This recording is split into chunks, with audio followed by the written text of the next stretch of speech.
Well, I think I should start now. Good morning, everybody, wherever you are, and thank you for joining us today. I'm delighted to be here, and what a beautiful day it is today in Albania, and I'm so happy to share it with all of you. It is a great pleasure to welcome you to the International Scientific Conference on legal challenges in the digital area. Let me begin by thanking all our co-partners, Professor Bonnici, co-head of Security Technology and E-Privacy, research group of the Faculty of Law, University of Groningen in Netherlands, Professor Ersi Bojegu, Centro Studio Alta Formazione e Ricerca Italo-Albanese, professor at the Faculty of Letters Sapienza Rome in Italy. The last but not the least, Professor Jeanne Mandro from the Academy of Security and Investigation here in Albania. It is a special pleasure to have this collaboration, and of course, a special thanks goes to my old university friend, Professor Jonida Milaj, that made possible this connection with Groningen University. Well, this conference will address specific aspects of technology and digitalization and their impact on legal systems, issues related to human rights implications, technology, legal process, data protection, privacy, cybercrime, etc. This conference invites participants to consider the current and the future challenges that technological developments create for legal systems, and as well as their impact on the legislators' next steps. The conference features more than 45 paper presentations in 12 parallel sessions, covering different topics that discuss legal problems we face in the digital area. Let me thank you all for joining us, and with that, it's a great pleasure for me to welcome the Dean of the Faculty of Law, Professor Sokol Mëngjesi.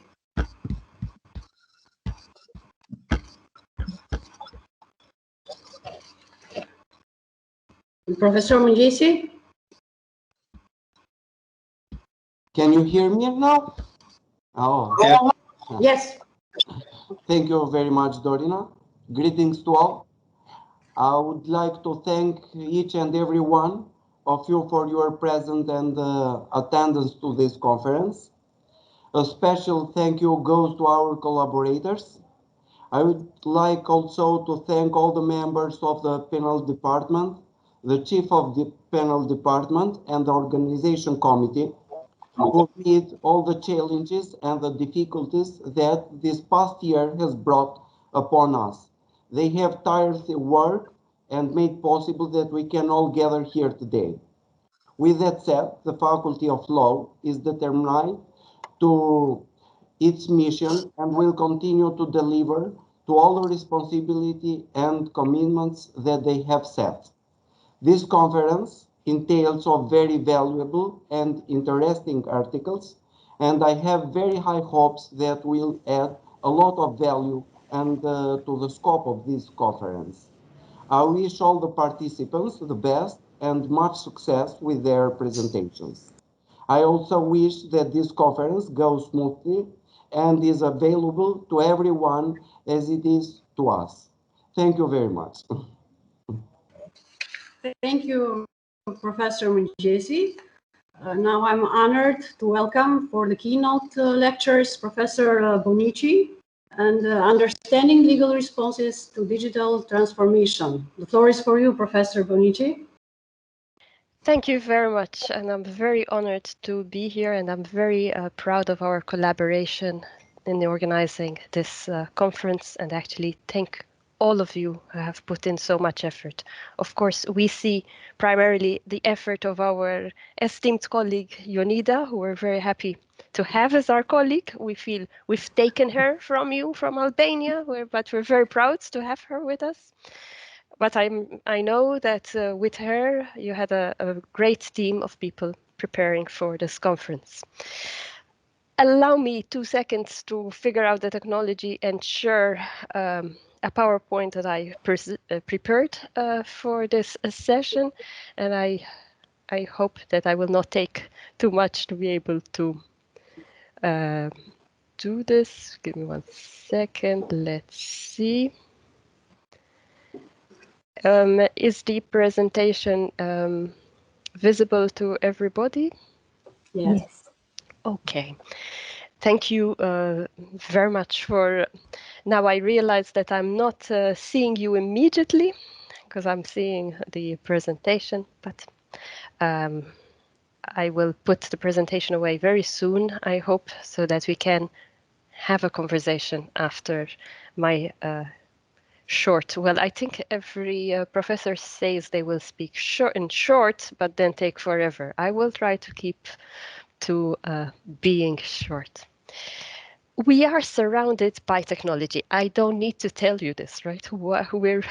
This technology has enabled the possibility of us being here together, of us having this conference.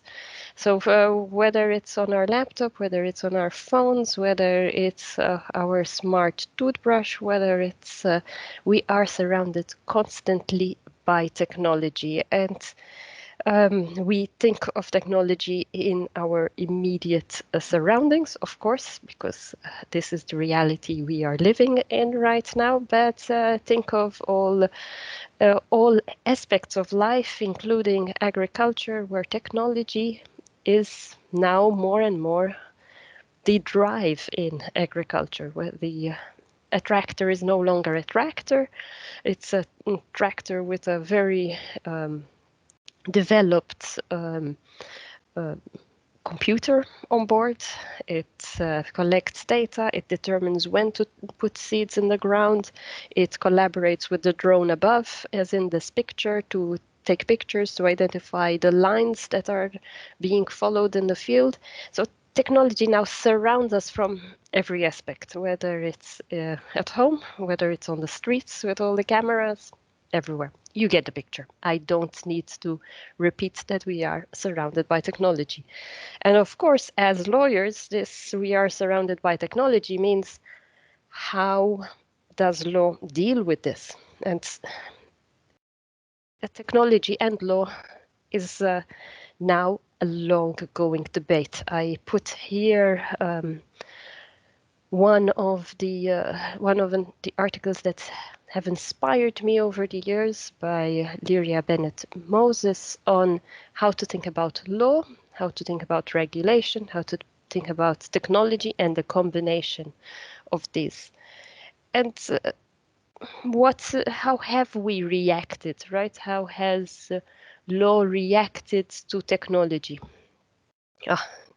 Classic. First, we say, no, the principles that we have from the Romans or even before are fine. We just need to adapt them a bit and they work, right? So we've had for a long time, we've seen courts trying to struggle with applying old principles to new situations. So you can think of, let's say, the first instances of crime using digital tools like the computers and so on.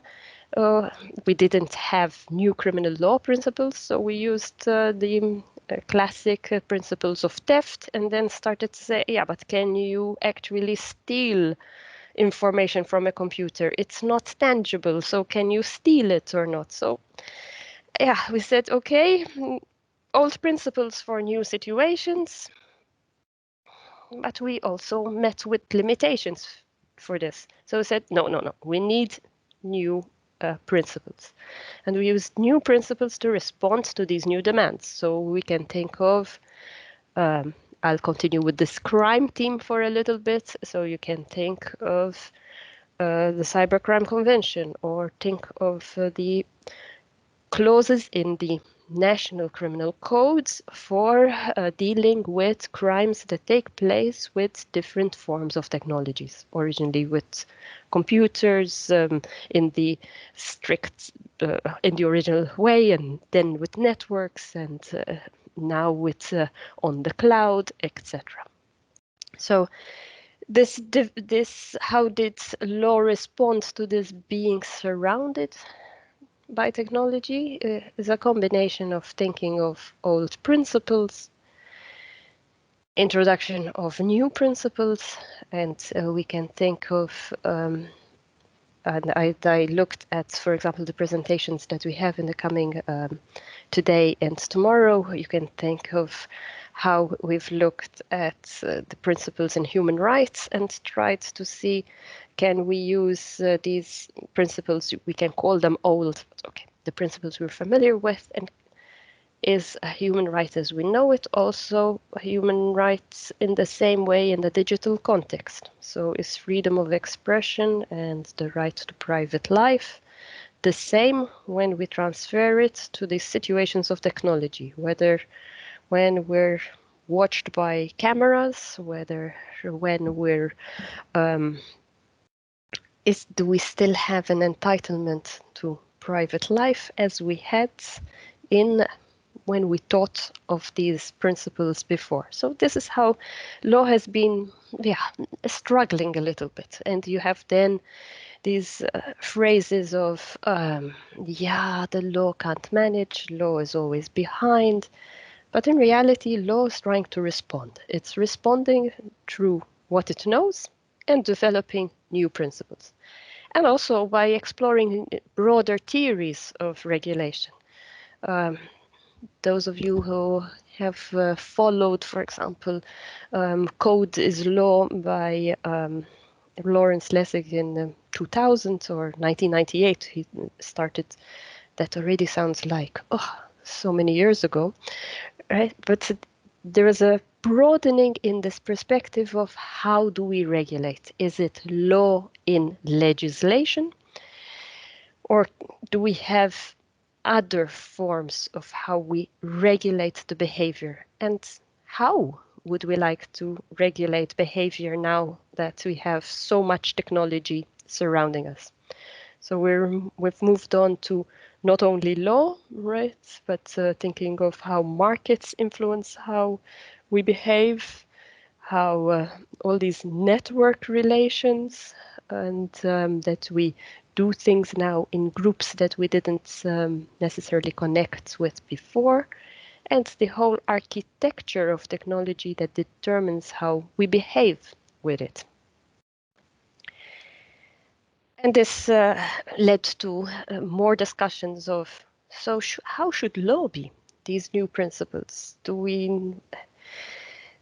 should it be technology neutral, or some even say technology blind? So what's the challenge there, right? The technology moves faster than law. So if we have a law which is too much tied to technology, then it might be out of date very quickly.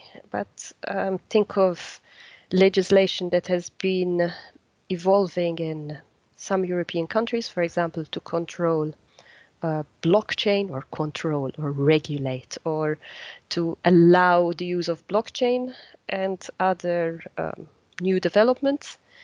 There you see this challenge for the legislator. It tries to be as technology neutral as possible, but well, the technology is very specific. So it's this challenge of technology blind and technology specific. And we have this constant thinking. So does it mean that whatever technology allows us to do, we should also allow it to do? What's the role of law? Should law block these? And I think many of us look at the developments, for example, in China with the social credit system in China, where you're using all different types of technology to monitor the behavior of people, a bit like, okay, technology can do that. Yes, technology can really make a list or keep lists of all our behaviors, but do we want to be in a society like this? And it forces us to rethink how we want also how to live in a way. And there's always this nagging feeling that law is always running behind, right? And this running behind atmosphere is a bit also what I constantly have. I don't want to be running behind. I want to be up to date with technology. And this is where I want us to think, can we be in line with the developments that are going on around us? So mostly it has been, I think, if we look back a little bit over these last, let's say, 20, 25 years, law and technology have been playing this sort of balancing act, a bit like this elephant. And here this is a work of art, so they could in some way balance this elephant. I wonder whether there's some string from the ceiling to keep it. I've never managed to go to the museum yet to see this elephant as it hangs like this, but this is what the balancing act that technology and law have been trying to achieve, I would say. We hear around us constantly digital transformation. So is digital transformation not just more of technology and law? Really? What is this digital transformation? I would argue that digital transformation goes beyond just being surrounded by technology. It's now takes us, it's more than tech and law. It's more than being surrounded by technology. We're now we could say technology enabled, we're data driven. What am I getting at? Primarily, it's that we're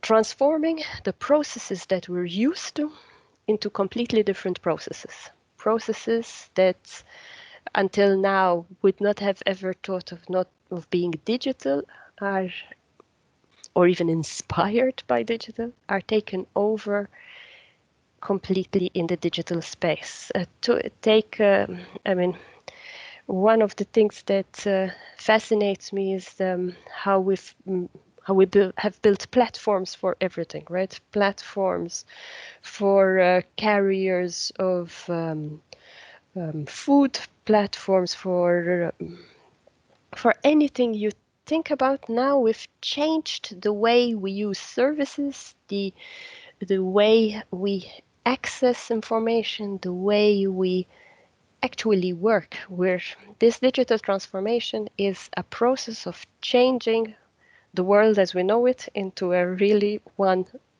where technology is not only surrounding us, but is with us. It's almost like, oh wow, are we going to turn into being all robots? No, I'm not. It's not that far. It's more like the processes that we're used to are changing. I from the simplest of things. Think of the televisions that we had until some years ago, and think of a television that we have today. We have what are called smart televisions, so with so many more services than our usual broadcasting that we had, broadcasting of films, of documentaries, of news. And now we have this television, which is really your multimedia. From it, you can control even whether your car, your garage door is closed or not, whether very soon, whether you can make sure that your car comes to the front of the house to pick you up through your television monitor, whatever you could call it. So it's a transformation of the spaces that we live in. And this, now think of all the data economies that we have around us. We point our fingers to Facebook, to Google, to Amazon. This week there was the announcement of who's the richest in the world, right? And the richest man apparently is the owner of Amazon. So think of all the way that Amazon has transformed the way we conceive of buying things, but also all the data that comes with it, etc. The changes that I'm calling it Uberification of services. So what types of changes came with Uber, and you can see this spreading everywhere. And the shift is in everything, including crime. You can, I think, police and law enforcement are being faced with a reality that they weren't necessarily very prepared for, in a sense that they have now less people breaking into physical houses, but an increase of crimes through technology, whether it's on your WhatsApp, whether it's through SMS, whether it's a theft of commercial information. Crime also has shifted. It has undergone a digital transformation. And often with this concept of digital transformation, we hear people using terms like disruptors, or the technology as a disruption, or digital transformation as a disruptor, as a innovator. These are the terms that we have. Yeah, you could say, but yeah, all we're saying is, yeah, you're trying to tell us that something is changing, but isn't it the same technology that we have in technology and law? Isn't it the same technologies that we discussed a few minutes ago when we were talking on that we're surrounded by technology? And it's true, it is the same technologies, but the way that we're using these technologies has a broader impact on how our lives are. There is really a transformation, or we're moving towards a transformation of our lives. So you see in literature terms like society 5.0 or industry 4.0. These are sort of our destinations in digital transformation. So you could think of, now we're in digital transformation level 3, which is the reality we're living in, but it's not really the destination, it's the journey. So it's almost like you could see digital transformation as a journey and as a destination. We're not there yet. We can expect that this digital transformation will transform our lives even more. Okay, so how's the law reacting to this? How is the law responding? We said there were responses for law and tech, and in reality, that's how it's still responding. To the digital transformation, we're using more or less the same strategies. And what were our strategies? So we're saying we have new law where we didn't have before. So think of new laws on data, on making data public, on data collections, on data spaces. We have old principles that we're adapting to new realities. Yeah, I'm putting the GDPR as old principles, because if I look at the principles of data protection, a lot of these core principles are long there, are long in this relatively, well, it's a relative term being old here. Now it's not old as Roman law, but if we think of the first convention in data protection being from 1980 and 81, 19, so that's last century. Now we see that those principles are old, but we're using those old principles and rethinking them. And you'll see that courts are trying to reinterpret also the GDPR, so the General Data Protection Regulation, and the rules on data protection to these instances of digital transformation. And we have, again, and more of the same in a way, an interpretation of familiar concepts. So think of the definition of workers in all the Uber and Uber-like cases. So the court is really trying to keep principles we've had on who is a worker, protection of workers, etc., and holding on to those principles also in this digital transformation. So this how is law responding? Law is responding so far in the same strategies. However, we see also some shifts in this. The same strategies, but also stronger emphasis. So we see a strong shift, I would say, to move this regulatory burden to how to regulate to the design stage of the transformation. And some years back, I was very fond of this idea that we could, in the same way, and in the same way that cars come already with safety features, like with a seat belt already installed, I was very fond of the idea of having technology coming in already ready for us consumers that is safe, that is so cyber safe, that is safe for me to use from a health and safety perspective, that is one that takes care of my human rights, that it takes care of my privacy. I was very fond of this idea and the hope that we could move these regulatory burdens already to the design stage. And you see that the legislator has been trying to use different concepts for this. So, I already mentioned code as law from Professor Lessig, but you see now moves towards concepts like, can we have value-sensitive design in our in the design of our technologies and our digital transformation? And then as value, in that value-sensitive design, as value, use values from, for example, fundamental rights. There is so reflection on what this value is.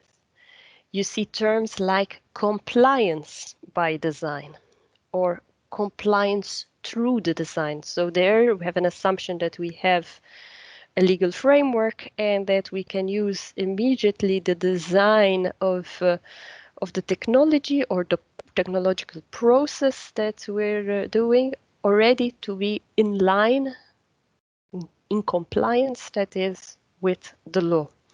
And we have a lot of now design-based regulation. And I think if we say design-based regulation, the one that is probably more prominent in most of our discourses are data protection by design and by default.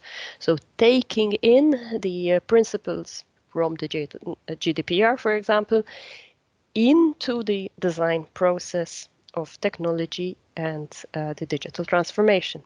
And we see this now as a term also in security by design. So you need to make sure that the same technology is also not only data protection friendly, but also that it's secure, that nobody's going to break into it. And you have all sorts of by designs, like ethical by design, etc. And this is my favorite seatbelt, with also, but this concept of having our technologies already protecting us. But there's also a strong shift. I would say it has always been there, but now increasingly so, a shift to move the regulatory burden to the technology providers. So, for example, think of if we want to make sure that there is less child abuse material going around on the internet, to make an obligation on the providers of, for example, of messengers, of any kind of telecom, of any messaging system, email system, etc., to identify a priori whether the picture that is being transferred is one of child abuse material. And you see technology is also being developed for this, like photo DNA and You see technologies being developed, for example, to monitor conversations in the Xbox Xbox Messenger, sorry, to identify whether some of the conversation shows that there's some harmful conversations with children, for example. Are your parents there, etc.? And the technology identifies them, etc. The shift so is then on the technology provider to provide these tools and to actually take action, remove that content. And we see this in all sorts of content related, whether it's for terrorism, whether it's for child abuse, whether it's for now fake news, etc. So there's a sort of a burden being there, moving there. And in a way, you could say that the legal responses are there's more towards a hybrid. If you think of by design these notions of including the law into the design and this shift on on providers, you see that we're having shifting in burdens. We have a combination of hard law, soft law, because also we have standards being set up by different actors in the field, and we have sort of this hybrid or a mixture of legal responses working together. But is this enough? Isn't this still treating a little bit technology surrounding us rather than digital transformation? My gut feeling right now is that it's not enough. A recent article in the Financial Times was speaking about that lawyers don't seem to be aware that a digital transformation is going on, and are still giving advice to companies very much from the framework that they're used to, giving advice when a problem arises, rather than understanding this digital transformation and thinking of law from different perspectives. I'm not sure whether the article is completely correct, but my gut feeling right now is that we're definitely not yet understanding this digital transformation and law. We're perhaps, and I'd like to hear what you think, we're only attacking the symptoms rather than really seeing what we need. Is it time for some sort of kind of a legal response transformation? Do we need to really think a bit further? How should law look at this digital transformation? And in this, I'd like us to reflect a little bit our role as scholars. And I think there we're on the good side, right? If I look at the wide variety of papers in this conference, we really are trying to explore these responses of the law to these digital challenges. So we're there. We are really thinking. But do we need to rethink this also in our curriculum or curricula in the law school? Are we doing enough to help our students who, when they're very soon going to be in society 5.0 and industry 4.0, so they will be in digital transformation in the destination. They will no longer be in the journey like we are. We are still in the journey to get there.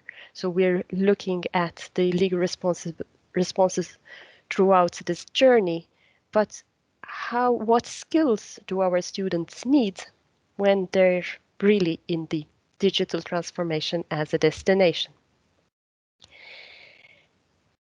So this is it. It's a bit of rethink. We need to probably be rethinking law in digital transformation. Some studies in Canada on the, let me go back for a second on the curricula of our law schools have been some studies in Canada have been thinking, okay, what have we done so far? So far, we have, in some way or other, included technology and law topics in our law schools. There are some law schools that have a dedicated program on technology and law. Our law school is one of them.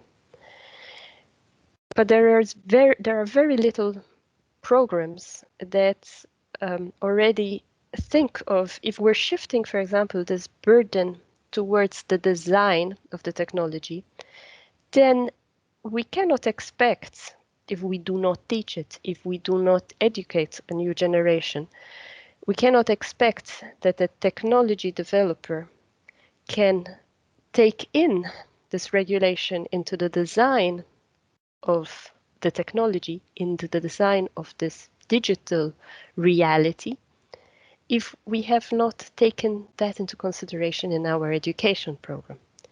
So should we then be thinking of more interdisciplinary approaches? Is that enough?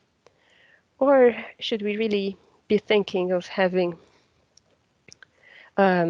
technology and law really both being completely represented in our curricula, to be able to think of this digital transformation from the start and think of the effects that is having on us as a society and the behaviors that we would like to regulate.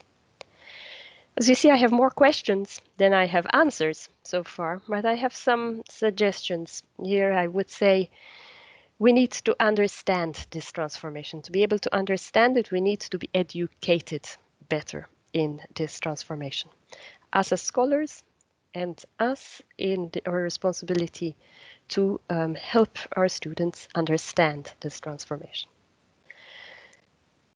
We need to also move with the transformation, and that law should not be there to should not keep back or be afraid. Law is usually much more conservative in its nature, and I cannot expect it to change completely, but it has to also move probably with this transformation that is going on ahead of us.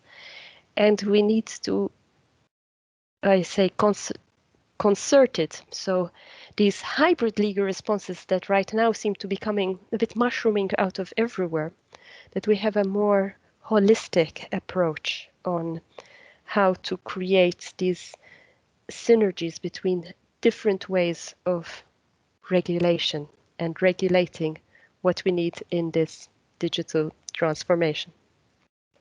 I'd like us to move a little bit from the different colorful threads that we have of we regulate one piece of technology with one piece of law to a much more woven and a bit more taken together approach, this concerted hybrid approach.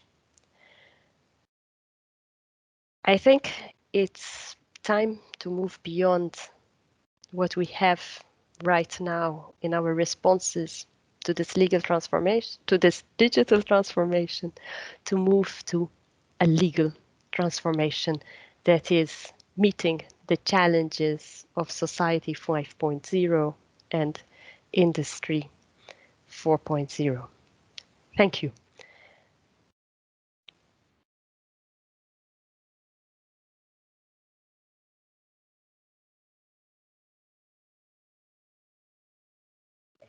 I need to stop sharing. Sorry.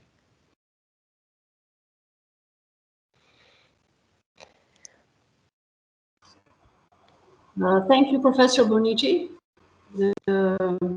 I thought that the law is running behind on challenges, digital challenges only in Albania, but I see that even in Netherlands you have problems too. So they are worldwide. They are not say national. That I have only one question. Indeed, does in Netherlands, regarding the criminal code, you have a special chapter regarding the cybercrimes, or they are spread all over the criminal code? I don't know if you have any idea of that, or probably you're going to discuss during the conference. But I have to as a professor of criminal law, ignorance. I have to admit ignorance that I don't know whether it's separate. I know that there are specific provisions for different crimes and also for the different ways of investigating the crimes. Whether that is completely in a different chapter or a different book, I will invite my Dutch colleagues to answer that, and I see Gerard, one colleague, Gerard, ready to answer that immediately. we have time. We have time as we go on with the conference. Because I see we have panels on cybercrime, so we're going to discuss there this topic. Thank you very much, Professor Bonnici. I was very pleased to hear the lecture, and I wish I have again these possibilities in the future and to collaborate together. So I don't know if any participant has any comment or question, or should we go to the coffee break?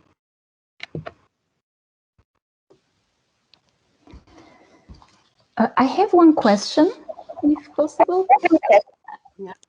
I was hearing the presentation with lots of interest, and I was wondering, Professor Mifsud Bonnici, at which level do you think regulating technology would work? Because, well, you were showing us all these developments of nowadays about ethics by design, data protection by design, etc.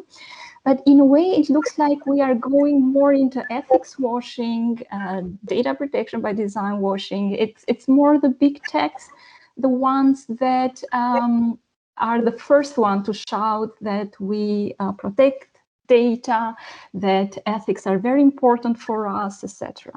So at which level do you think regulating technology should be undertaken in order to be effective and efficient? This is a very difficult question, but what can I expect, right? I don't look at it as a level of at which level should we be regulating technology as such, but it's what choices of behavior do we want to regulate, and is it the same realities that we've had over in the same realities that we have when technology is surrounding us. With a digital transformation, I see that we are also changing our behaviors. So if I go back to the criminal law example, it's you would say the same behavior, but it's a bit changed behavior. So do we want to regulate that changed behavior? So I would, rather than think only of or think at a level of how do I regulate technology, it's more I go back to the core and think of what behaviors and how do we want to live together as a society.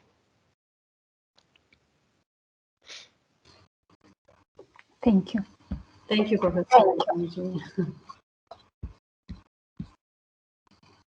So, anybody else?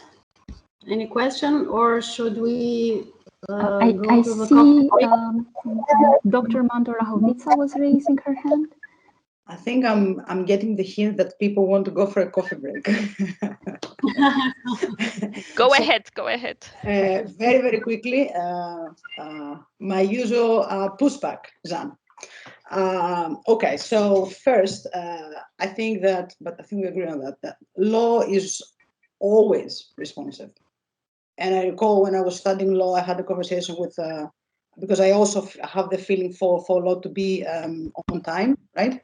And I had a conversation with a constitutional law professor, and he told me, no, the democratic and constitutional thing is that the law always responds, it's not preventive, for better or for worse. So inevitably, the law is always responsive. Besides inevitably lagging behind technology. Second, I feel that this digital transformation thing, I think to a great extent is a buzz. Every time we had a huge technological disruption, we had these issues, printing, airplanes, cars, but these took place in eras that we did not experience, right? So we always had disruption on a huge scale. I mean, printing was like, whoa, right? So I think to a great extent it's a buzz. However, there is something different. And my point is about, because you kept saying technology surrounding us, not only that, at this point, and I don't remember the name of this Israeli scholar, technology is inside us, right? And we are the regulating object. We produce the data, even if we produce it. And that's, to my mind, this is what has absolutely changed and changes. I have a very small concern in regard to, and coming now from international point of view, we don't, and coming back to what you were saying about understanding technology and understanding the changes in society. I think that we have certain limitations as in Western thinking, and I'll be very specific. And it's very unfortunate that we don't engage more with not like-minded states. For example, the Chinese, and I truly believe many Asian approaches and mindsets, they think about these issues completely different. The Chinese, for like 15 years now, they have very specific theories, and they say that there's no digital space and non-digital space. There's one unified space. And this is fantastic to think about. And they were saying it 15, 20 years ago. That's fascinating. So we have much to learn there, and I don't think we're learning. Quick comment about your example from Canada. I loved it. And I think that it's no accident that our Canadian schools, that they're really thinking about this, because in my view, this comes from Canada and Canadian universities and law schools having a huge tradition in legal pluralism and comparative law, and being able to understand precisely what you were saying, this hybridity of law and other things. So that's very interesting. Thank you. Sorry for the many comments. The problem is I agree with you on many fronts, except that I think that the digital transformation is more than the transformations that we had before, or the introduction of technology that we had before. And precisely partly because we are part of it. We are the data in it. And also because all the very much this division of digital and non-digital space are becoming non-existent. And it is these changes, I would say, that the law has not yet reflected, or the legal responses are not yet reflecting these changes. And this is where I hope that we can understand better what is going on, and that we can help the law respond better and be a bit quicker in its response.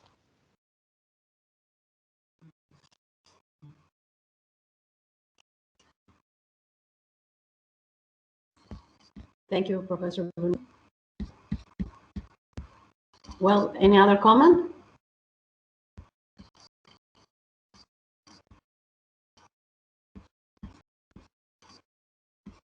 I want to be sure that there is no other comment. So, we can go now in the coffee break. Okay, then let's have a coffee break and start the parallel session in cybercrime and human rights implications at 11 o'clock. Okay, thank you again. Thank you. Bye. Thank you.